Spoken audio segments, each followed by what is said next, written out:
Whenever you're dealing with an apologist for Islam, or even a Muslim, and you bring up jihad, almost immediately they kick back to you, well, what about those terrible crusades? Why, they're the moral justification for jihad. I mean, we're just as bad as they are, so let's not talk about jihad, okay? Let's talk about the crusades.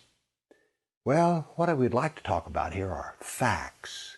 And it turns out I sat down and put together some work, and I created a database of some 548 battles that Islam fought, jihad battles against classical civilization.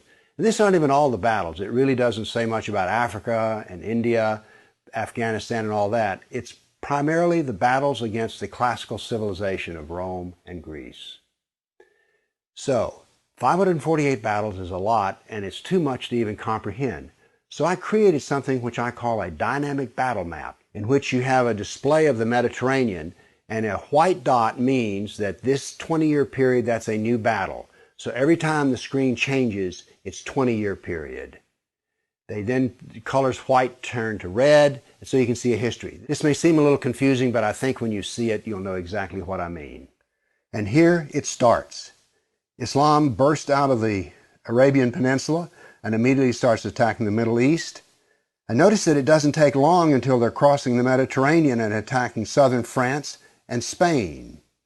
Notice something here. Most people think of Islam, they think of Arabs, they think of desert, and yet here we see that Islam is projecting power throughout the Mediterranean. Notice how the little islands of the Mediterranean are getting hammered. The navy of Islam would attack coastal towns, kill, rob, rape, and then take slaves. So this whole battle map, as it unfolds, you're seeing slaves being taken. Over 1 million slaves were taken out of Europe into the Islamic world. That's something you don't think about much, but it's absolutely true. There were over 200 battles fought in Spain alone. And we also see, however, on the east coast in Turkey, that Islam is trying to break into Europe. Now, what's going to happen is, in Spain, this ongoing fight that lasted for 400 years, the Christians are going to push back the Muslims. But now then, what has happened over in the east is that Constantinople has fallen, and now then Eastern Europe is getting hammered. The jihad now comes to Eastern Europe. It's pushed out now of Spain. Northern Africa is now completely Islamic. The Middle East is completely Islamic. This is all jihad, relentless jihad. And why is it so relentless? Well, Muhammad was relentless in his jihad. And these people are good students of Islam, and so it's against the kafir, on and on. It was traditional that when the Sultan came to power, the brand new Sultan, he would immediately try to launch new wars, because he was going to be noted in his Islamic history as to how well he fought against the kafir.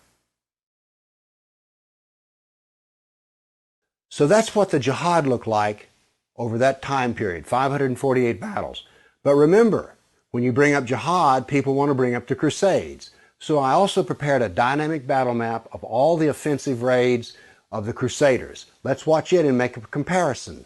And so it begins. The Crusades enter into Turkey and the Middle East. Battles go on, but aren't there far fewer than you thought there might be? And here we go. The last battles are fought, and that is the end of the Crusades. So now then we can talk about some facts. Yes, there were Crusades, but notice they ended centuries ago, and jihad is being practiced today. Jihad has been with us for 1,400 years. There is no comparison between jihad and the Crusades, certainly not a moral comparison. And when you're looking at the Crusades, remember, in one sense, all of the Crusades were defensive wars. Why? Well, as we saw on the first jihad map, it was Islam that came out of Arabia and conquered the Middle East, a Christian Middle East. And so the Crusaders were trying to free their Christian brothers and sisters from jihad. So there's no moral comparison at all. The motivation of the Crusaders was to free Christians. The purpose of jihad is to enslave the kafir. So the next time you hear somebody talk about, oh, those dreadful Crusades, you've seen some facts about the matter. Why don't you pipe up and tell them you know, you don't really know the matter.